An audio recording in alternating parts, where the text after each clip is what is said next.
All right, well, hello and welcome, my friends. I'm Kodiak Broncos, and today I'm here to talk about 5 things that we learned from the Broncos' 21-17 thrilling upset victory over the Philadelphia Eagles. But before we get into it, I just want to say a couple things. First of all, leave a like if you enjoy, subscribe if you're not already. You can always wait till the end. Hopefully, I'll earned it. Yeah, without further ado, let's dive right into it. So, I said a lot on my channel the past 4 weeks that this team felt very similar to last year's team.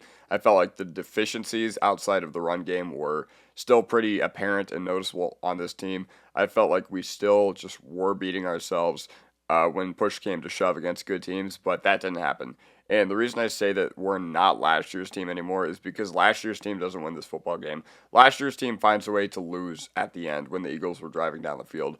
But we came into this game 2-8 in one possession games the past 2 years. And we beat a team who looked absolutely unstoppable in one possession games. And don't forget, the Eagles have devil magic on their side.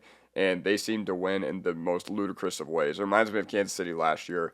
You know, the Eagles won this year off of blocked kicks. They beat the Cowboys week 1 when nobody expected anything out of Dallas. They were able to hold off Tampa Bay last week in Tampa. But regardless, the Eagles, they just looked like they were never going to lose, and they were very, very strong. I think they had won 12 straight heading into this game, and they had not lost a single game in like a calendar year or whatever they said on the broadcast. So that was crazy. And the fact that you handed them their first L, this was a statement win for the team. And usually we're the ones who do everything they can to blow a game, but we turned up today. We did everything we could to capitalize on the other team doing what they could to blow the game. You know, Zach Bond with that inexcusable helmet hit on Harvey, all that.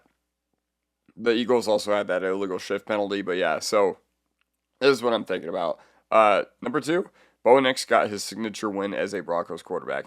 Okay, we had a few chances the past few years to get a statement win, and while you could make the argument that he had the game-winning drive against Kansas City last year, we didn't ultimately win the game because of an all-time special teams disaster. And then at Cincinnati as well, we had our chances to win that game as well, and we forced them. We got the ball back twice in overtime, and we couldn't make anything of it. But ever since Tampa Bay last year, we had not gone on the road and beat a good team, okay? We'd gone on the road, and we've blown the doors off of some overmatched teams, the teams we should blow the doors off of. But ultimately, that's how I'm feeling about this team right now.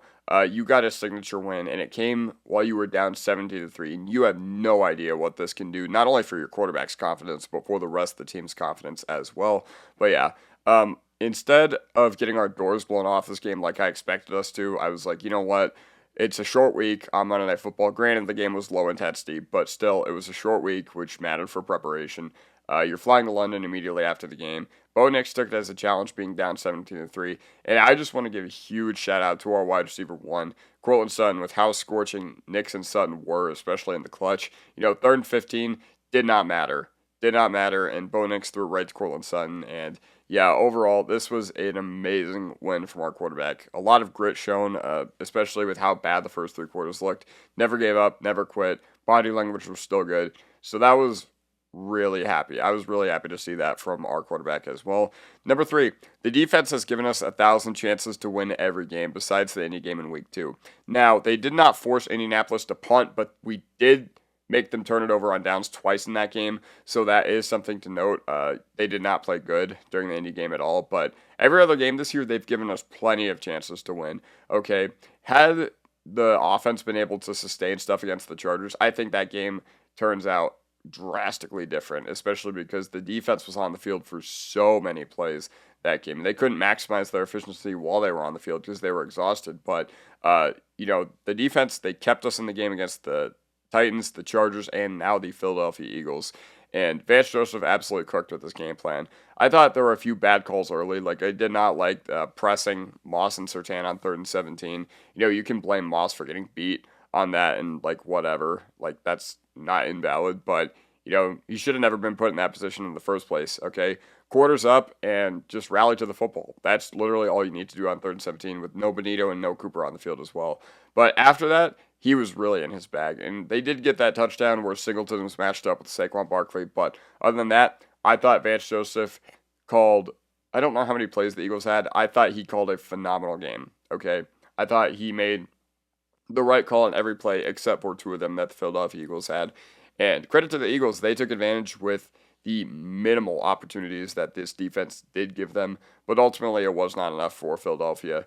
And yeah, all three phases of our defense did very well, regardless of where people want to put blame. You want to put blame on Singleton, fine. You want to put blame on Moss, fine. But the reality of the situation is all 11 starters really came to play today, and especially a few rotational pieces had big plays as well. So yes, Vance Joseph absolutely cooked with this game plan. Okay, it seemed like the Eagles, with all the injuries they had in our offensive line, had no answers for like when we would load the, I think it's called mug, when we would send like 7, 8 guys down on the line of scrimmage, and the Eagles would just be like, all right, who do we block? You know, the Broncos, we'd just sit there and we'd be like, all right, figure us out. We're coming at you. You're not going to know who's blitzing, but figure it out. And we got so many clutch sacks just based off of that alone. And Nick Bonitto also with a clutch sack on the Eagles' final drive of the game, which brings me to this point.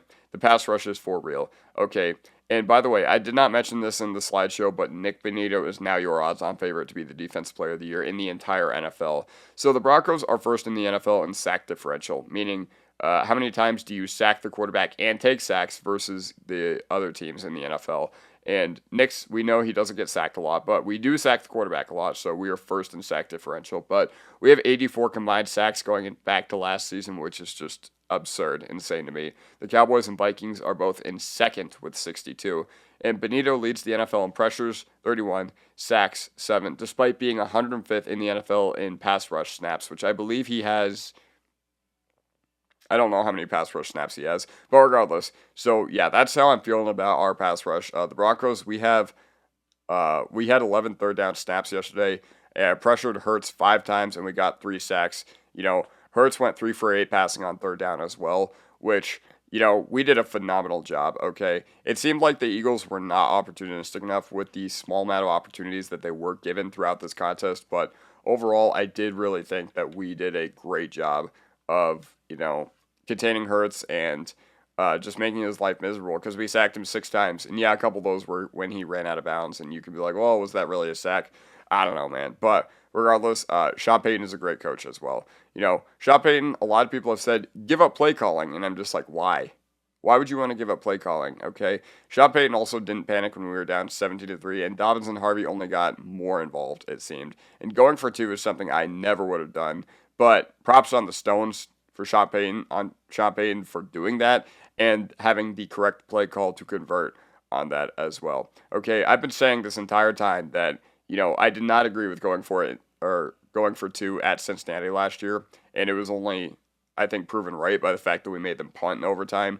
But a lot of people are just like, well, we still should have gone for 2 because of momentum. And I'm just like, all right, now you have a point. Now you have a point because, you know, we went for 2 in a game where, you know, a game or a situation where we had to have it. And ultimately, that's where we were able to capitalize. Now, teams also were 2-8. They said on the broadcast, traveling from west to east coast before flying to London. And overall, you know, that's how I'm feeling about our game so far, or what we learned about the Broncos in this game that we just had against the Philadelphia Eagles. Our biggest win in years, undoubtedly, and I'm just really happy that we were able to pull it out. And I've still been on a high for the past 36 hours or so because of that. But yeah, let me know what you guys think in the comment section down below, and I'll see you guys next time. Peace.